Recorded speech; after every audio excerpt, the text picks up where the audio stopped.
Hello and welcome back to Bastionland Broadcasting. It's been we've had a nice little break over Christmas and over New Year. I was going to have a bit more of an extended break on the streams because I think it's good to let the creative juices kind of build up for a while. This is already turning into a disgusting analogy, so I'm gonna get moving on to what we're actually doing. But yeah, it's good to have a longer break, but I wanted to try something silly, so I thought we'd try an experiment tonight.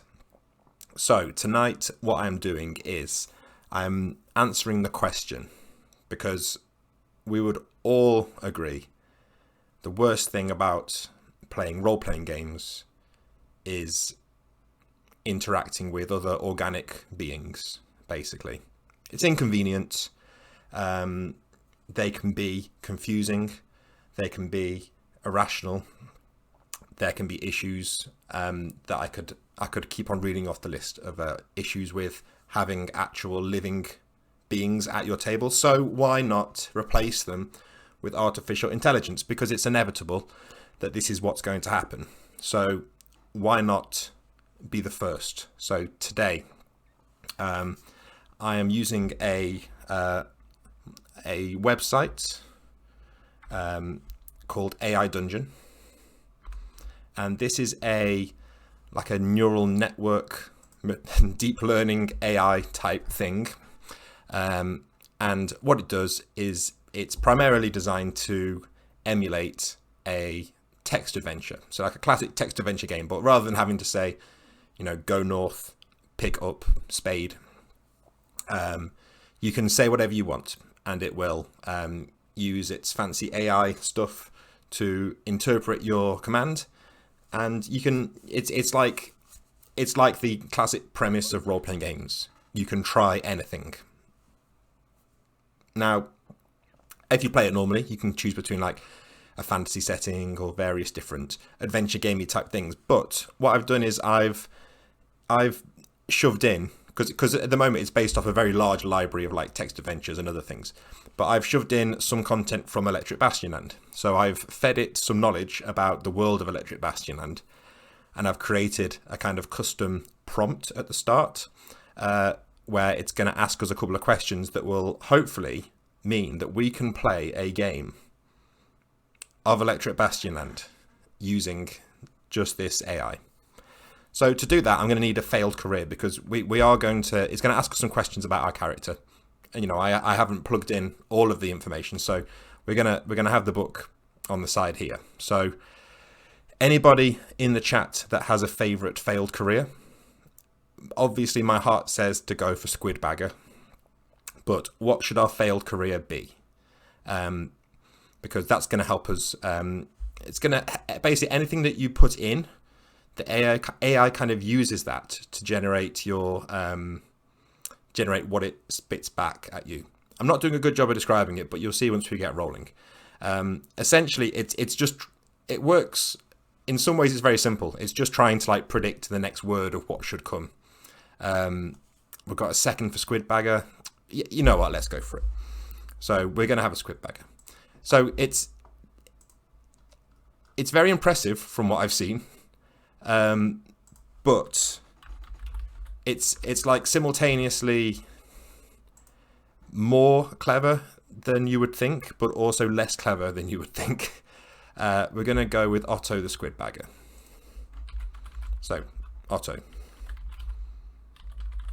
Squid Bagger. Who is our debt holder? Is it? I think this one's, it's Mr. Dick. Mr. Dick, a colossal mock shark loan shark.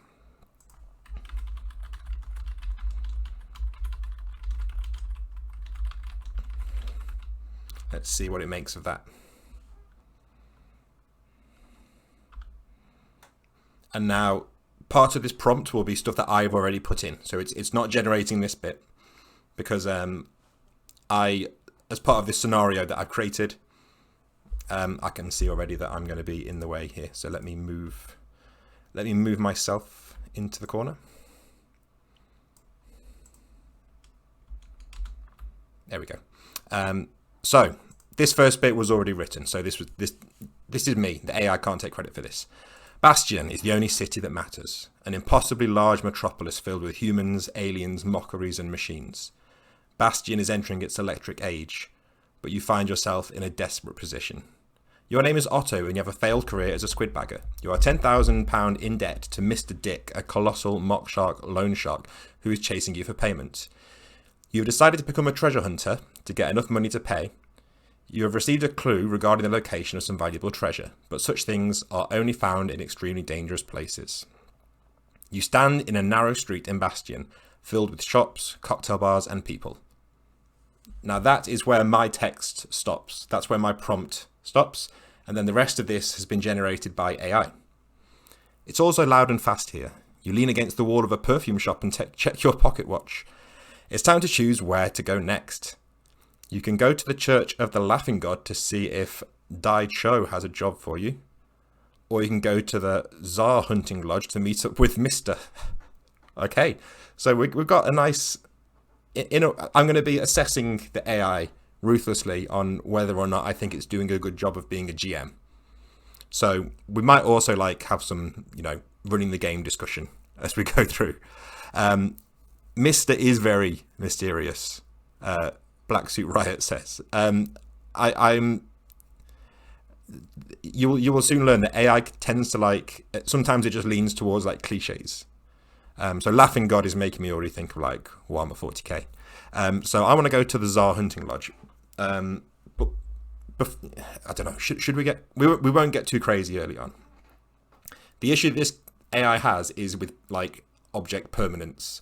It's very focused on what's happening right now. So if I check what's in my pocket now, and then a few prompts later I check what's in my pockets, it could be very different. So let's go to the Tsar Hunting Lodge and look for Mr. I mean, I don't know whether it's talking about Mr. Dick.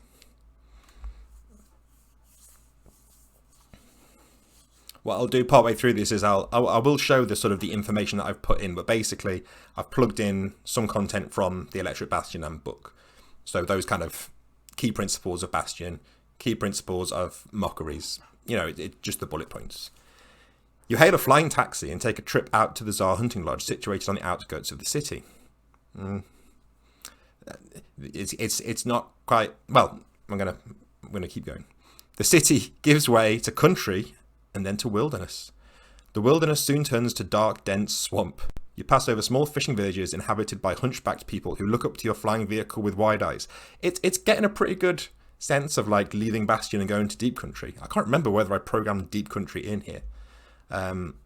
Let's look. So if I click on this world information thing, oh, you know what? I don't know if I can look at it now. I think it's stored in the scenario section. We'll leave it for now. Okay, cool. We've earned 5 points because flying is fun. That's good to know. So we're flying over the villages inhabited by hunchback people. So while traveling, check what equipment you have. You always have to phrase things as second person as well. That's the key. Check what equipment you have in your pockets and backpack. Let's see what our starting gear is.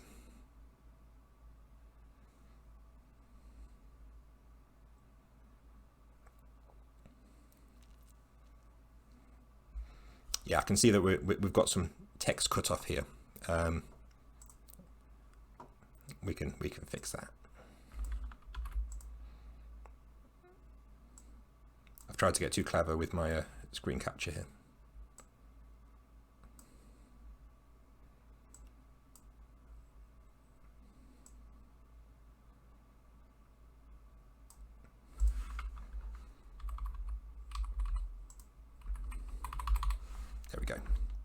There we go, a bit better. You have your flintlock pistol with 4 bullets. Your backpack contains 4 vials of sleep poison, 4 vials of pure water, 2 flasks of holy water, a jar of sparkling powder, a jar of fire bombs, a winter wolf pelt, a wooden Tibetan prayer horn, an antler handle hunting knife, and a set of... you can also just let it ride. So I'm going to let it finish this sentence. A set of something. A set of leather hunting tools. Okay, cool. So you also have, yeah, and it might just start repeating itself here. Doc Larry Sportello asks, is it pure text / chatbot, or do we have a dice roll situation? I'll get to that. The short answer is there's not a short answer, I'm afraid. It only puts back what you put in, basically. So what I'm going to try afterwards is I'm going to try introducing some mechanics and seeing how it responds. It won't do dice rolls and stuff as standard. It is literally just, it's predicting what text I'm expecting to hear. It's telling me what I expect to hear, basically, at the moment.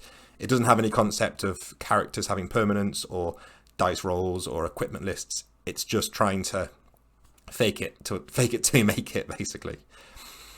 Okay, cool. So we've got a pistol. I'm interested by this sparkling powder. So I would obviously like to taste a small amount of the sparkling powder.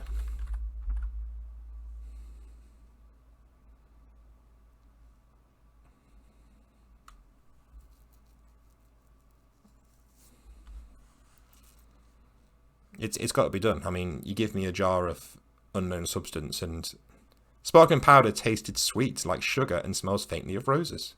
You place the jar back in your backpack. You notice the hunchback people have a lot of items to sell to travellers. You land your flying vehicle at one of their villages and go out to explore. Okay, so we're in deep country. We can do things, but we can also say things.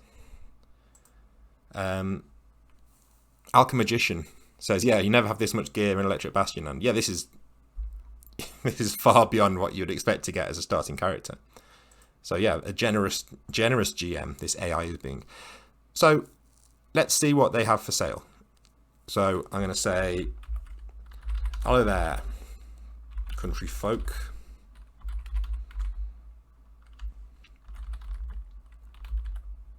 What sort of things do you have for sale? Here.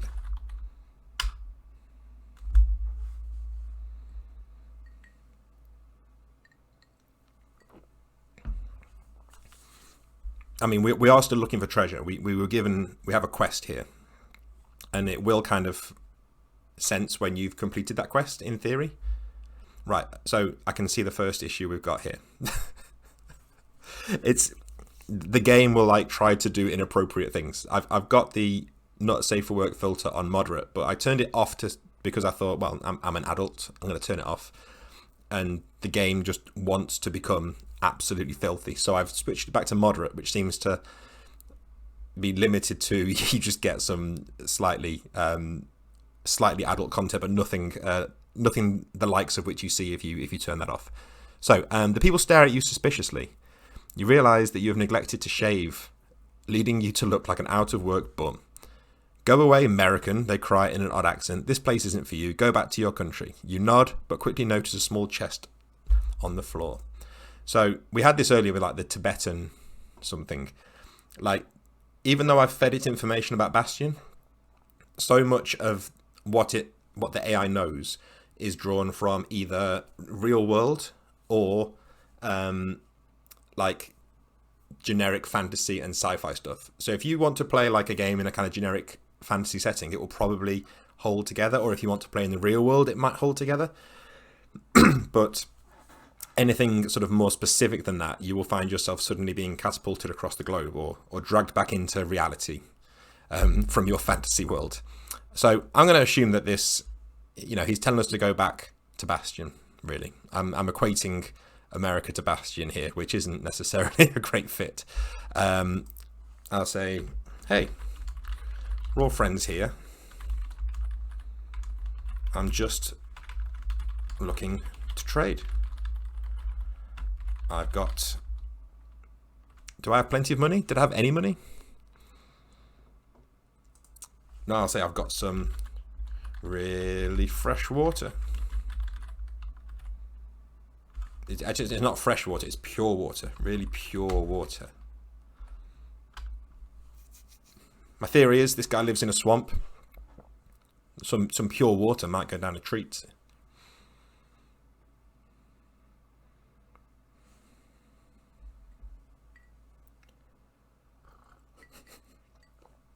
it's going into this America thing. The people laugh at your pathetic attempt at lying. One of the angriest looking ones stands up. The only thing you've got in your backpack, American, is a jar of pure sparkling powder. You sure you want to trade that for our valuables? He rips off the mask, revealing the face of a hunchback. I mean, I don't know where to begin with that thing, but so it sounds like this is all going to hell. So I'm going to throw the sparkling powder at the people, at the angry people, and run back to the flying car. Let's see what this does.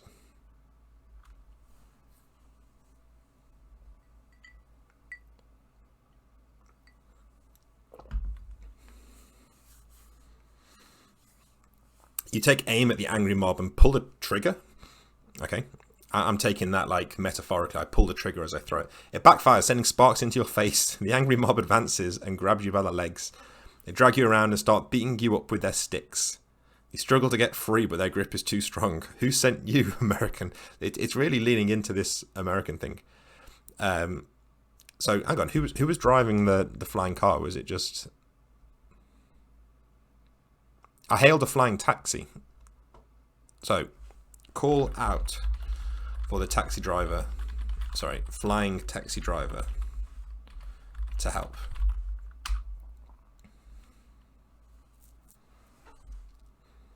And you can see, like, the urge is already for this to just turn into, like, a murder hobo style game.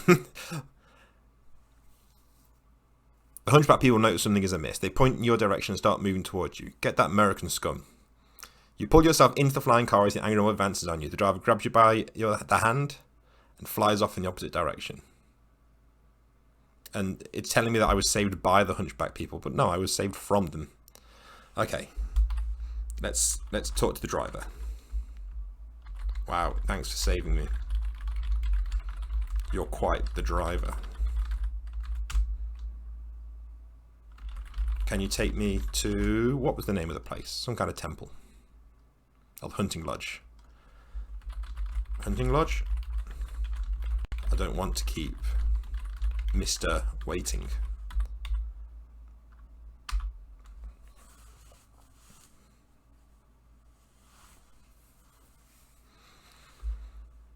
Now this will be one of those things where the thing that I'm finding with it is with characters, it struggles to distinguish sometimes between characters. So like a conversation will start and then the characters will kind of merge together into one as they go. It's I find this kind of thing really interesting. It's amazing how good it is in isolated moments, but then you can sort of see things start to unravel. So the driver nods. You look behind you and the angry mob has not given up. They fly after you on their wooden mini airships. You reach the edge of the city and enter a tunnel. The angry mob turns around, knowing there are no more stars out here. I mean, it sounds like a kind of bullshit Bastion thing. No more stars. Okay. Are you okay? Your driver asks. Yeah. I just feel bad for them having to live out in deep country. You know, they eat the potato cold from the ground.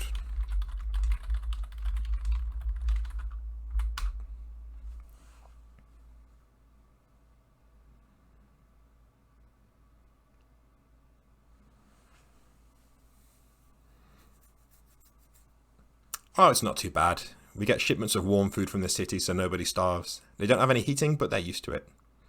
So he's from deep country. Well, okay, I've nearly put my foot in it there. You nod. A moment later, you reach the hunting lodge. Wow, you say, I can't believe I'm actually here. I can't believe we're actually here. I'm impressed that it sort of has managed to get us progress the story onwards in a regular direction. And then it says, Mr. Let's give it a bit more time because I think the AI is not finished speaking.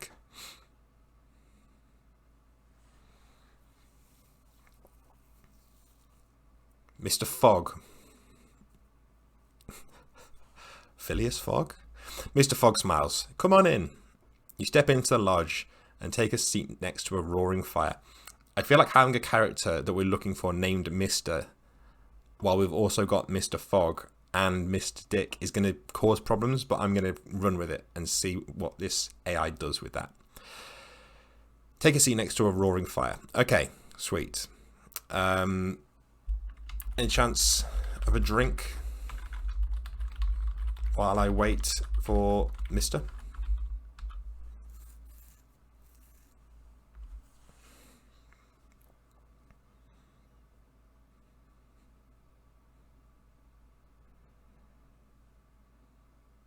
Mr. Fogg pours you a glass of wine. He says nothing while you drink it. The one thing that I do like about it, it does create these like weird, awkward moments. You say, this whole experience has been really interesting so far. I've seen more in 3 days than I have in my entire life. Mr. Fogg nods. I guess we were a squid bagger, which, although obviously a prestigious career, maybe you don't get to see a lot other than squids and bags and boats. But I don't know if I would call it a fan. I guess we've been in a flying car and we've been to deep country. So yeah, that's fine. Let's try and move the story onwards. So look for Mr. and ask him where we can find the treasure. Because I'm assuming the reason that we have been, one of the options was to go and meet with Mr. was to find, he might have some clues as to the whereabouts of the treasure. Jen Furious says, drink the wine. I did. I awkwardly drank the wine while Mr. Fogg just said nothing while I drink it. And listen, if there's one thing you can be assured of, it's that, for those who don't know, I worked in the wine trade for a number of years. And yeah, I'm going to go back and survey the wine list, don't worry. Don't you think the journey has been interesting so far? Oh, sorry, Mr. Fogg stares at you for a moment without replying. Don't you think the journey has been interesting so far? He asks. Don't worry about me, I have everything under control. You look at him quizzically, but nod. A man bursts into the room carrying an envelope. He hands it to Mr. The AI, it wants there to be drama, so I've only experimented with this a bit, but it feels like one of its favourite tricks is having a man burst into the room and do something, which is, it works. It's a solid technique. I think one of the things that sold me on the Spire RPG by Rowan, Rook and Deckard was one of the classes in there. It's not in the core book, it's in one of the expansions. I think it's in the Strata expansion to Spire. One of the classes has an ability that they're like a writer. I think it's like an inksmith or something, and they can create like narrative situations in reality. So they have an ability where like once per day they can have a man with a gun burst through the door, and that's what sold me on that game. And this feels very much in the spirit of that. So he hands it to Mr. I think at this point we need to accept that the Mr. that we're looking for is Mr. Fogg. I think we can live with that. So while Mr. Fogg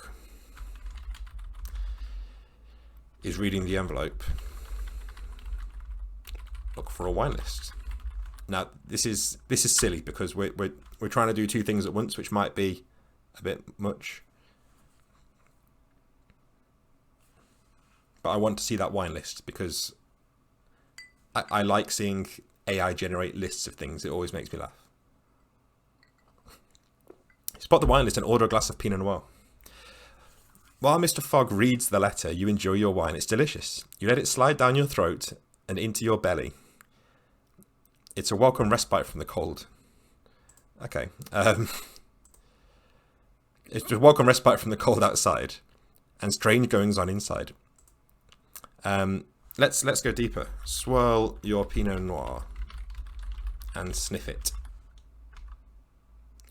Yeah, there's a weird mister at the end of that passage. I don't know what that's going to do.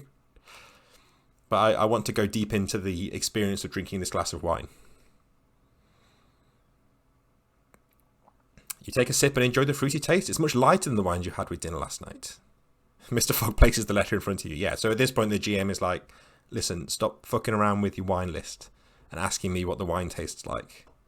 But he knows that Pinot Noir is generally a lighter wine, so I'm impressed. Place the letter in front of you. Okay, read the letter aloud. It's a little trick where we're going to get to all hear the contents of the letter at the same time.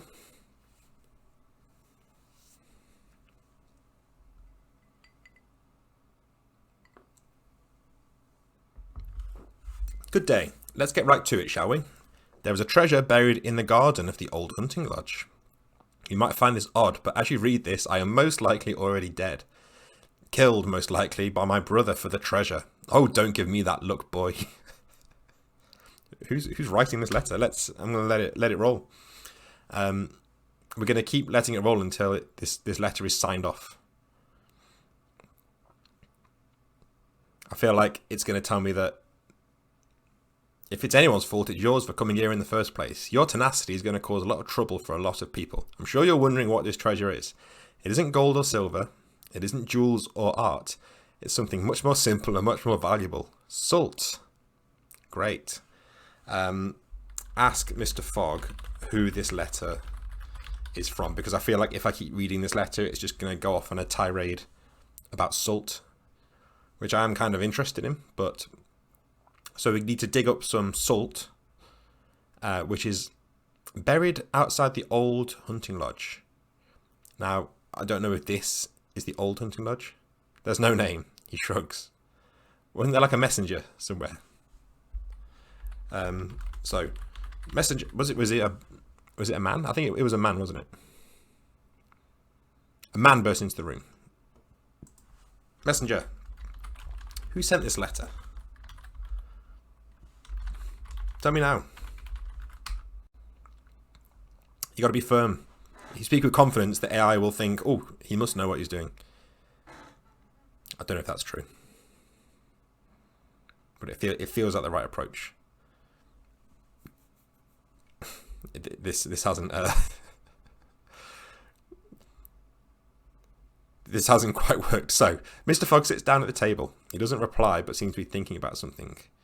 You poor boy, he says. He leans forward and sniffs the glass of wine you're drinking. He cackles to himself. These mine? He asks, holding out his hand expectantly. Now, you can do a retry, so I'm not going to do this a lot because I like the idea of running with what happens. Here we go. But I would like to know what the messenger has to say. The messenger gulps but remains silent. This is a matter of national security, Mr. Fogg says. You will tell us who the letter is from. The messenger remains silent. Mr. Fogg nods and the guards escort him outside. We'll be back soon, Mr. Fogg says. Okay, so we'll ask. Ask Mr. Fogg. Oh, so you can use story to just like narrate something. So I could say, while all this was happening, and then leave it blank. Let's do that. And it will use this as a prompt to just... This is like pure narrative injection. You can just say what happens, which I'm not going to do because it feels a bit like you're removing the game element. It's more of a creative writing challenge at that point. While this was happening, you took the opportunity to sample the wines. You had a nice Sauvignon Blanc, an excellent Bordeaux, a sweet Riesling, and for some reason, a bunch of Chardonnay. I'm imagining a literal bunch of Chardonnay grapes. Mr. Fogg walks into the room. We're leaving. We have the location of the hunting lodge. I mean, we're at the hunting lodge, but I'm guessing he means the old hunting lodge. So, oh, you mean the old hunting lodge? Because, you know, I'm not going to be a shitty player that, like, tries to catch the GM out.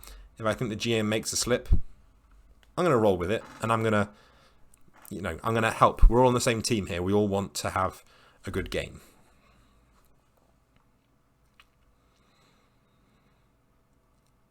Mr. Fogg stares at you. Did you find another letter?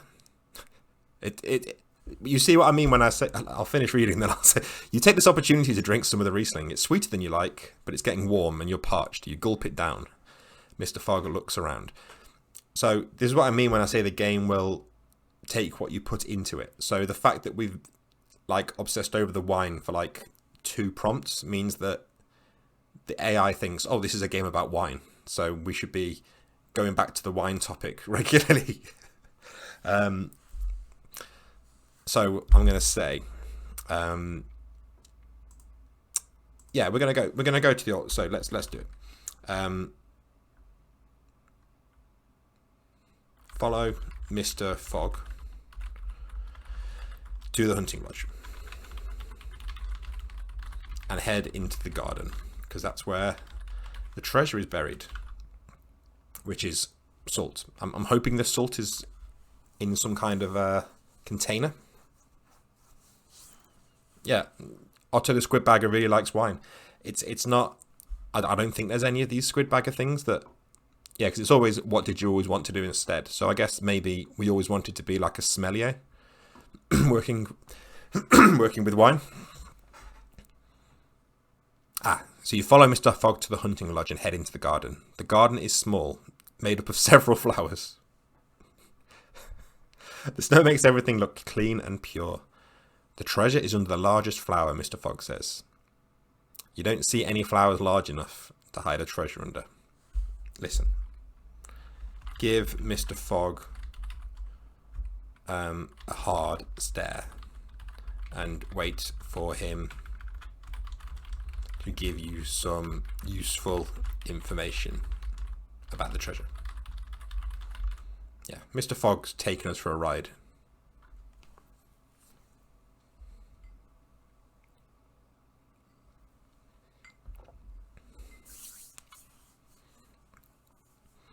I mean, the other thing is, like, characters can feel a little bit generic. Like, I don't get much from this Mr. Fogg at the moment. He takes a stick and draws a circle around one of the flowers. Suddenly the flower opens up, revealing a pit, within which is the treasure. The largest flower, you say, nodding. Mr. Fogg smiles. Let's be having it then. He kneels down and begins digging in the flower. Well, the treasure is already there. So I'm going to grab the treasure and open it up. Now, I'm hoping we're going to see some extremely valuable salt.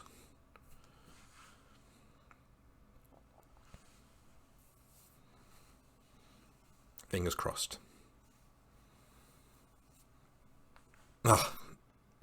You hold up the treasure, opening it. It's a letter. My brother's name is Sebastian Sables. Isn't one of the... No. For a second I thought one of the Squidbagger names was Sable, but I think that's a different one. He runs a sable company in the northern reaches of the Hardanger Fjord in Norway. The second clue is etched into the back of this compass.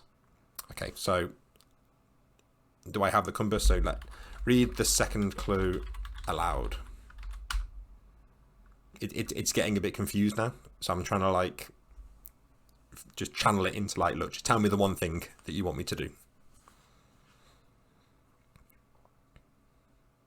Like I say, it doesn't have a sense of it really is just trying to predict. I think it literally works on like a word by word basis. It's just trying to predict the next word that should come out. Look at the sky, it's filled with lies. Mr. Fogg looks at you and the clear blue sky. I have no idea what that means, he says. Think for a minute. What is the sky filled with? Birds, clouds? The clouds!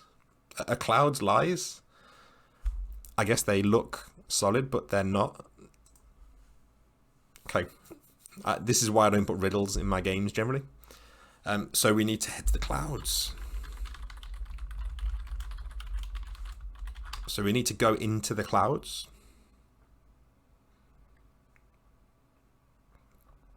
It's desperately trying to make me go and get those wooden airships that the people in Deep Country had.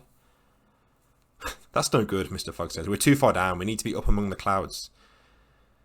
You look at the sky again. The only way to get up among the clouds is by airship. Your eyes widen. It's trying to turn this into like a steampunk game, which I've gone to great lengths to have Electric Bastionland not be steampunk. Only because I think there's a lot of steampunk stuff out there, but I wanted something different. Okay, cool. So we need to get an airship. I will accept that this once. So find an airship that can take you to the clouds. And then I think it's going to keep on leading us around this treasure hunt. But yeah, I think it's doing all right. Like, for the fact that it's an AI and the fact that I plugged in, I think, less than 1,000 words of content. It's got a little bit of that feel, other than the fact that it keeps mentioning things like Norway. You know, the feel of Electric Bastion, it's kind of getting there. One thing I will do is, because I plugged in some information specifically about mockeries, aliens, and machines. So I'm interested to see what happens if I mention a mockery, because I don't know if it will fully understand what's going on with them. You and Mr. Fogg step onto the airship. It's empty except for a crew of one. He's the captain. He's a big man with a thick black beard that covers most of his face. His name is Skippy. He's as Irish as they come. Is he now?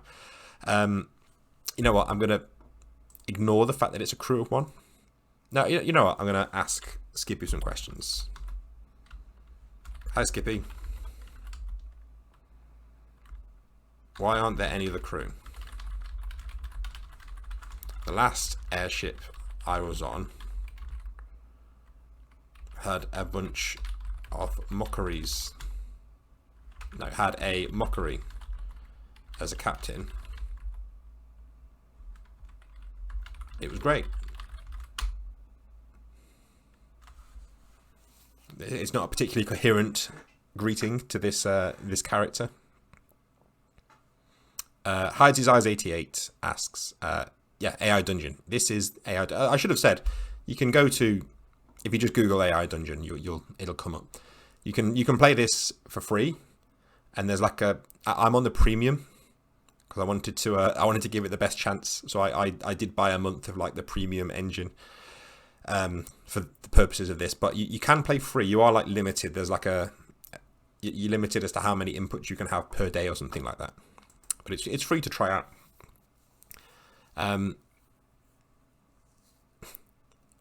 Oh, he's probably dead. I'm not going to do an Irish accent. Oh, he's probably dead by now. The old man just isn't quite as crazy as he once was. Mr. Fogg looks around. He seems to get angry when he sees the compass in your hand, but shrugs it off. The captain says we'll arrive at our destination by noon tomorrow. So he's not picking up on the mockery thread that I've put there. What is there to do this ship? What is there to do for fun on this ship? He's going to tell me there's like a wine bar, because that's apparently the most important thing in this game. And I'm not sure how much like entertainment we can have without any crew. You could go see the captain, Mr. Fogg says, but I'd rather you didn't. Why not? Because he's an Irishman, Mr. Fogg says, shuddering. Wow, we've got some like early 20th century style racism against Irish people. Let's retry that, because that's not the angle I want to go for. Here we go. There's nothing to do on this ship, lad. Mr. Fogg suddenly looks agitated. He shakes his head and looks at the floor. I mean, I suppose we're going to be up in the clouds tomorrow. That's pretty exciting. So we're just going to sit and look at the floor. Right, this is an opportunity. We've got nothing to do on this journey, and you could just like wait until they arrive. And if this was a tabletop role-playing game, I'm sure that the GM or the conductor would just like do the whole zoom out thing where you say, okay, so the time passes on the journey and it's tomorrow and you've arrived at your destination. But we are going to indulge in the boredom of this journey. And what we're going to do is we're going to invent a game to play on the journey. See, we're even doing game design within the game.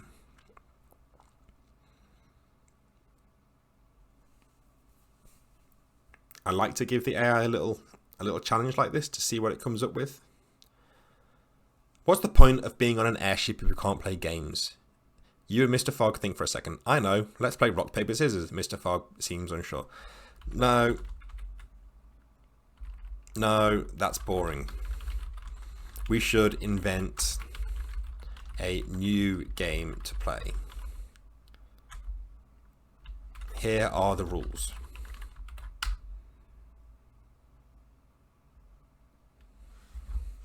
We're not playing rock, paper, scissors against an AI. I feel like that's not the best use. Okay. You explain the rules to the game that you just made up. Now, we each count to 3. On 3, we'll show our symbol. Got it? Let's play. Mr. Fogg seems confused, but he nods his head anyway. 1, 2, 3. You both show your symbol. So I've created like a hack of rock, paper, scissors. But I'm not going to let this slide because the game is not letting me invent a new game. Okay. Stop playing this game and invent a brand new game that's sure to impress Mr. Fogg and possibly become the most popular new game in Bastion.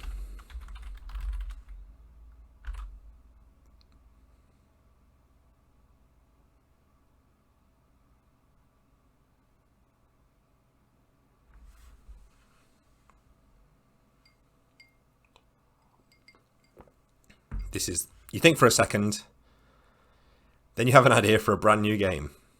I've got it, you say. Let's play a game I like to call Fact or Cuss. That's the stupidest name for a game I've ever heard. Let's let this conversation continue. It's risky. Luckily, I don't run adverts on my YouTube when I put this up on YouTube, so I'm not going to get demonetized for having swearing on here. I get to go first, you say. You sure do. It's your stupid game. Okay, let's see. Is your name actually Colby Winston Fogg? Mr. Fogg chuckles and then cusses. You laugh at him. So one person has to say a truth and then the other person swears at them. I'm going to give it one more chance to win me over with this game. That's not even a fact. That's a cuss. My turn. Does your mother really love you? Mr. Fogg cusses again. You both laugh as you continue playing. This is getting dark. And then, I don't know what this is. You say with every cuss Mr. Fogg makes. You're weird. Okay. Okay, Mr. Fogg. What do you think of this game? I'm thinking of making a real attempt to be a professional game designer, but it all depends on the success of this game. Give me your honest playtest feedback. I don't know whether you come up with these little tips, and it kind of feels like it's encouraging you to write more sometimes and have longer prompts. Honestly, Mr. Fogg says, it's probably your best game. It's simple enough for anyone to pick up and play. It's easy to learn and it's fun for all age groups. Thanks, you say. Is that it? You look at him a little confused. Didn't think so. Yeah, I think Fact or Cuss might not be fun for all age groups, but what do I know? Okay, so let's do a little bit of narration. So, as the airship arrives in the clouds, let's see what happens. We're gonna get this treasure, and then we're gonna try and go back and sell it to Mr. Dick, our debt holder. Mr. Fogg takes a deep breath. You watch as the green hills and valleys float away into nothingness, like some dream you once had long ago. Well, kid, Mr. Fogg says, we're finally here. He's turned into Han Solo all of a sudden. Right, okay, so why are we in the clouds again? Look for the treasure. Let's just be, we're going to be focused now.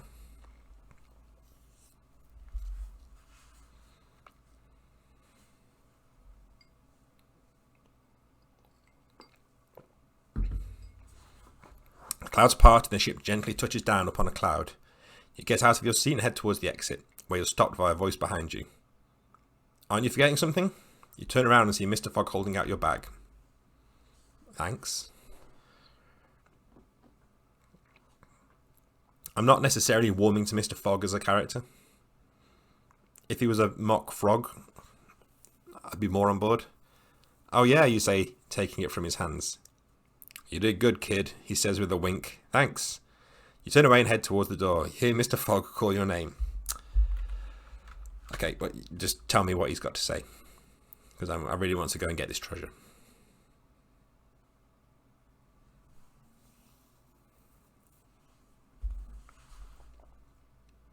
You turn around and see him pointing towards the bag in your hands. You forgot your bag, he said with a smirk. You blush profusely and take your bag from his hands. Has he like just given me the bag and then snatched it back? You walk through the door and make your way back towards the captain's cabin, where you find the treasure you come here for. In the captain's cabin? Okay, fine. Let's push this towards an ending. Grab the treasure and head back to Bastion to meet with Mr. Dick, the mock shark, loan shark that you owe £10,000 to. Let's just give it a little reminder about why we're all here. And again, I feel like I'm giving good player tips here, because if as a player you remember something, I as a GM, I don't mind when the players remind me of something that I might have forgotten, if it's done in a kind way like that. You arrive at the captain's cabin and find him slumped over his desk. You go to grab the keys from his pocket, but you knock some contents off his desk. Among the contents is a crumpled up suicide note. You open it up and read it. Nah. Listen, this is going down a rabbit hole I don't want to go down. You knock on the door and the captain's cabin and wait patiently for a response. Come in, you hear the captain say. You push open the door and see her sitting at her desk looking out the window with her back turned towards you. He was a large bearded man when we got on here. What do you want? She asks, looking out the window. Say, look, take me back to Bastion.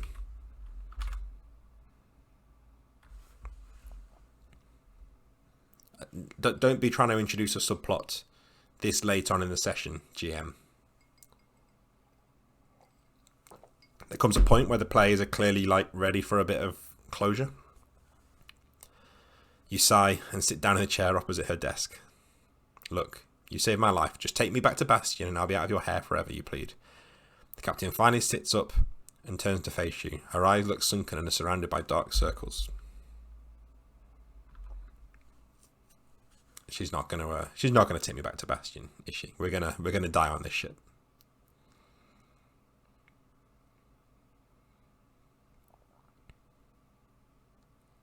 It's obvious that the death of her crew has been no easy matter on her.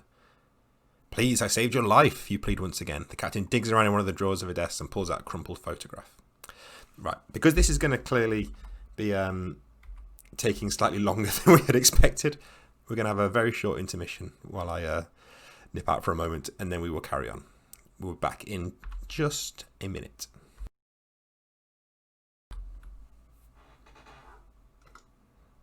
Welcome back, and we are continuing the adventure here. Now, I feel like I've given the AI a fair shout at actually running this like what I would expect Electric Bastion to be like.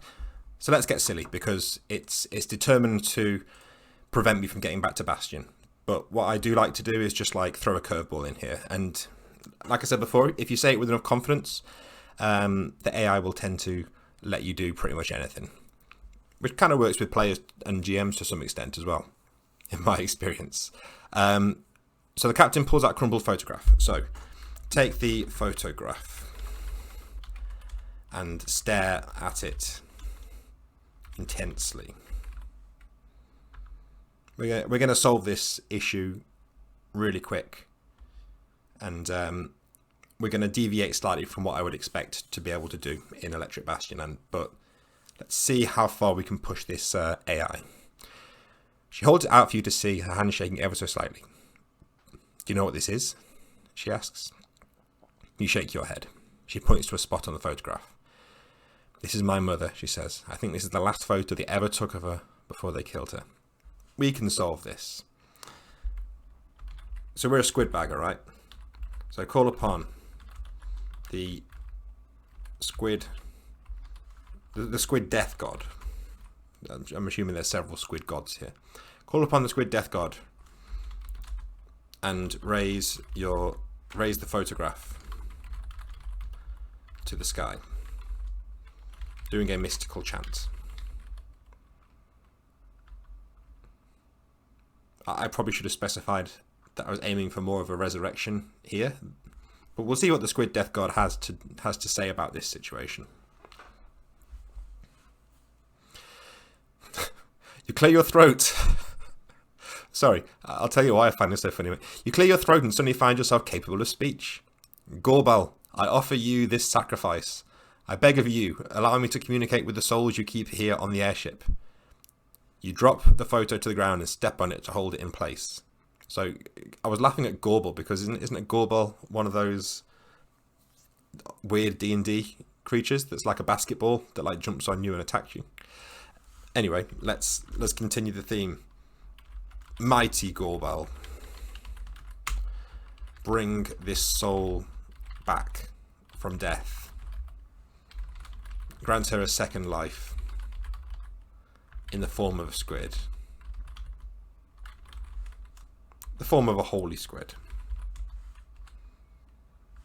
We need some exclamation marks.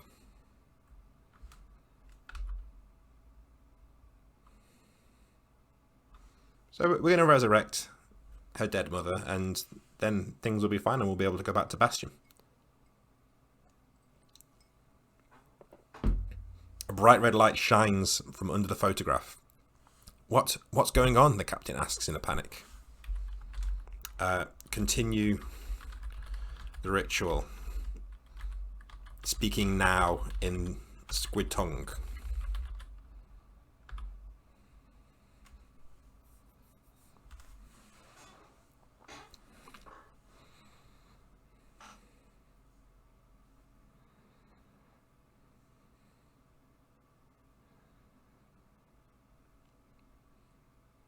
You pick up the photograph once more and hold it up to the captain. Look upon your mother, you say in a booming voice. As soon as she looks at the photograph, her mother's face begins to appear on it. The skin tightens and pulls, the eyes becoming deep and glistening blue, the mouth moving and closing. Let's continue this. I mean, I was hoping for some squid tongue action, but I like the way this is going. I feel like, in my experience, the safer you play this, the more underwhelming it is. What the hell is this? She asks in a panicked voice. Her mother's face looks at her. It's been so long, my darling, she says in the captain's mother's voice. Okay, so can we go back to Bastion now?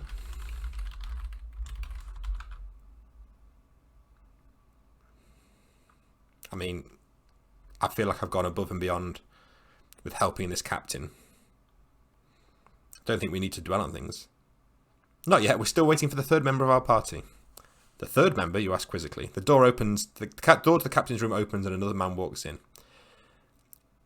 He is grinning ear to ear. Partner, I'm back, he says gleefully. Clint, the captain asks. What's this? I don't want like new characters being introduced. My mother's name is Eliza, the captain says. She died when I was very young. Out of nowhere, the ghostly figure of a woman appears on the other side of the captain. Daughter, I want you to listen to me, she says in a maternal voice. We're not going to get closure on this whole mother situation. So while this is happening, sneak into the airship control room and fly back to Bastion. Never had to work so hard to get back to Bastion at the end of a game. Normally, if I've been running a game out in deep country or in the underground, you know, when it's time for people to start thinking about going home, it turns into a, oh yeah, and then you get the train back to Bastion and it's fine. So you begin to walk to the door, but the captain's mother's eyes follow you. Stop right there. I don't know who you are, but if you think you're going to let you get away with this, you have another thing coming. Out of options, you pull your pistol from its holster and aim it at her. So we're aiming at a ghost.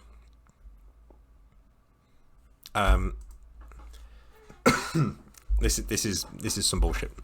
So what I'm going to do is we're going to drag this to its conclusion. While this was happening, the airship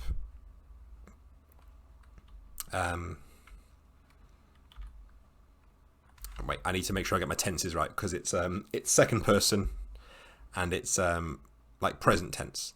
So while this is happening, the airship crash lands in Bastion.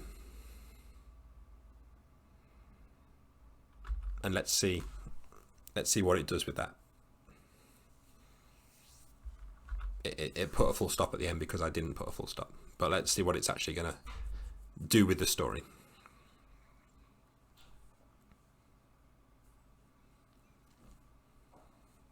Glad to be alive. You find a new city to settle in and never look back. The end, I guess. The end. So we didn't get much closure, which is kind of what happens in most of my games anyway. Yo, you've reached the happy ending. You should try a harder difficulty. What I wanted to try, which I won't try for as long as what we've just done there. We're going to go to a new game. And we're just going to do a prompt, which is where you just put the prompt in. And I want to take a step back. So we're going to enter like the first paragraph of text. So you are a tabletop role-playing game enthusiast at Gen Con, the biggest RPG convention in the world. You are sitting down to play the hot new RPG, Electric Bastionland, which you've heard is very good, but the layout could be better.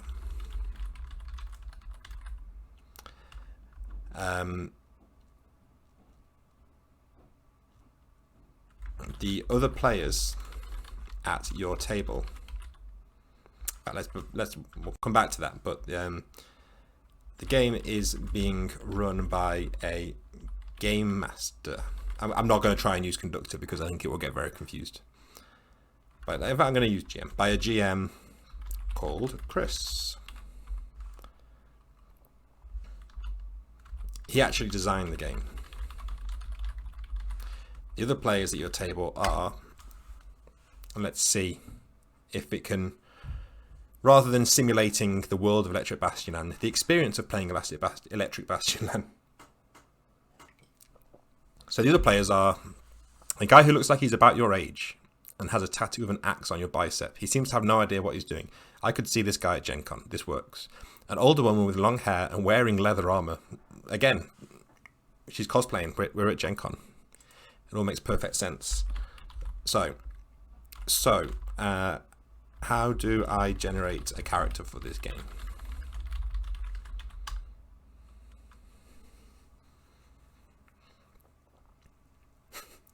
What are you talking about? I'm playing Electric Bastionland. I need to create a character. Chris looks at you as if he wants to tell you that it isn't necessary to make one, but then shakes his head. What does Chris have to say about this? Maybe there's pregens. I would never run Electric Bastion with pregens. Okay, he says. You really want to make one of them? Then roll up your attributes. You roll 4 6s, 2 3s, a 5, and a 2. That's 8 dice, so it's not far off like the 10 dice that you would roll. Well, that's very specific, Chris says, rolling his own dice. I got a 4, a 2, and a 1. Oh well. Okay, so what does that mean for my character? I'm aware that I am trying to play with an artificial version of myself here. This may be the weirdest stream I've done yet. It means you're smart and charismatic, Chris replies, but weak and slow. That's why you have to stay back in order for other people to fight for you. You're the brains of the operation. Okay, we're ready to begin.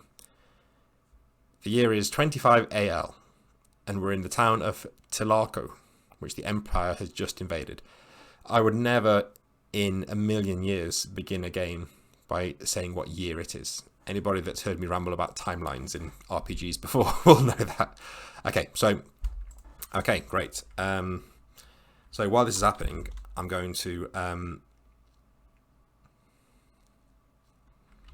look at the Electric Bastionland rule book and read a passage aloud.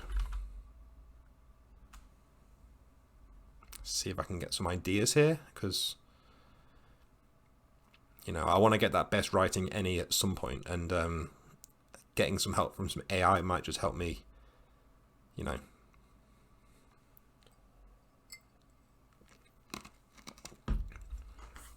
The streets of the town are empty. Your friends stand around you waiting for someone to give them orders. You look at an old man sitting in a rocking chair on his porch. He is clutching a rifle in his hands and is trying to light his pipe with a match. Are we just going to leave him? You ask Chris. Sure. It's getting confused. Okay, so let's start playing this like a role-playing game. Okay, I tried to cast cast a spell. Okay, yeah, you know what? I know this is Electric Bastionland, but I don't know the game, do I? I'm just here at the convention trying to play. Okay, I tried to cast a spell at the man. It's a convention game. Look, this isn't going to be a deep story-driven experience. I'm going to cast spells at dudes and see what happens. Well, I'm impressed. You can't do that, Chris says. You don't have any magic powers. Oh, you say, annoyed at yourself for forgetting the rules. Suddenly the old man looks up and his eyes meet yours. He sighs, tossing the match onto the ground, and puts the pipe into his mouth. All right. Okay. Chris, this game isn't quite as good as D&D, is it?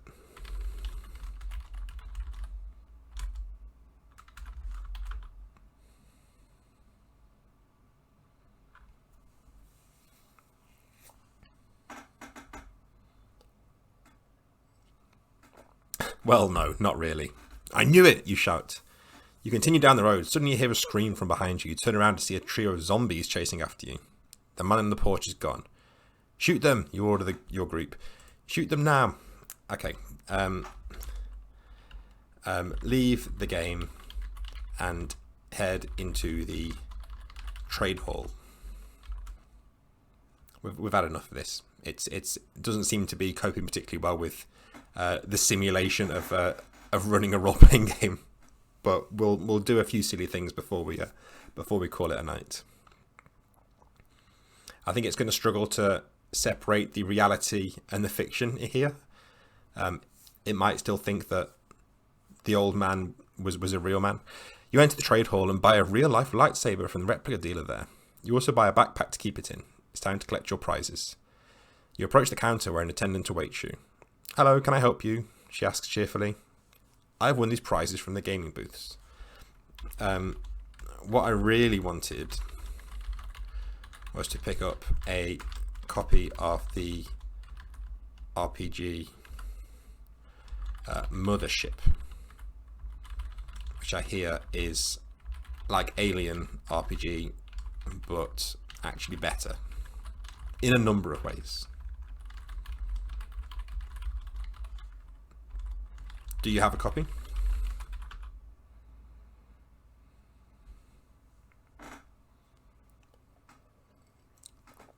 I'm going to make sure that, of course, she says, smiling even more. It's one of our most popular games. I'll just get you a copy. Thanks, you say, smiling. The attendant heads off to the back room and returns with a Blu-ray case. She hands it to you, smiling again. Is Mothership getting a Blu-ray release? Okay. Look for the Mothership RPG stall to see if you can get your Mothership Blu-ray signed by multi-award winning designer Sean McCoy.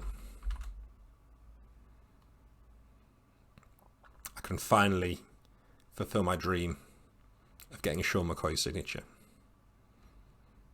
When people talk about escapism in games and wish fulfillment, this is what they're talking about. You walk along the aisles looking for a store that sells the Mothership game. Eventually find one and approach it. On the stall is a row of game discs. You look at the disc in your hand and compare it to those in the stall. Say, hey, is Sean McCoy around here? I want him to sign my copy of Mothership.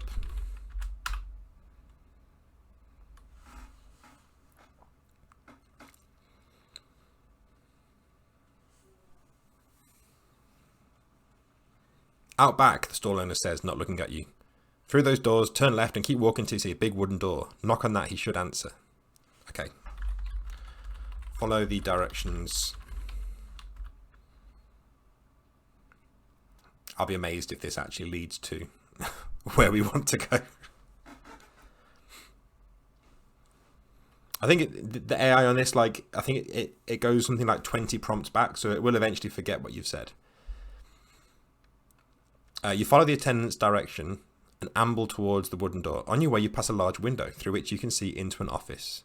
You stop to take a look inside. What you see shocks you. Inside is a man you don't recognize, wearing a smart suit and tie. Let's see what he's doing. Is there some kind of insidious conspiracy going on in the back rooms of Tuesday night games? He has short black hair and is of medium height. You don't know who he is, but he's either an executive or someone with a similar amount of power within the company. He's holding a long, thin object in his hands. It looks like it can't be. Let's give it one more chance. And then we might leave things on a cliffhanger there. It's a lightsaber. You watch transfixed as the man turns and smiles at someone outside the window you're staring through. I mean, I'm disappointed because I was hoping that I would get to have my copy of Mothership signed in fiction, if not in reality. So what I'm going to do instead is a little trick that I've heard is, it's good to wrap up your story by saying the end. The moral of the story is, listen to your parents. Don't play with random disc-shaped objects you find in the street. Good advice, I think. So that is AI Dungeon trying to run Electric Bastionland and trying to simulate a trip to Gen Con. So as always, you can keep up to date with everything that I'm doing at bastionland.com. You can go on patreon.com/bastionland and support the blog posts. The Patreon does not support these videos. These videos are free. But if you do want to support me, that's one way to do it. The other way is to buy Electric Bastionland. And there should be another stream this time next week as well. And there is hopefully some more exciting news coming up that I can't talk about just yet. I've already said too much. But other than that, I hope you've all enjoyed the journey we've been on tonight. And I think we probably agreed that AI, not quite there for running a role-playing game yet, but certainly getting there. So until next time, good night and stay safe.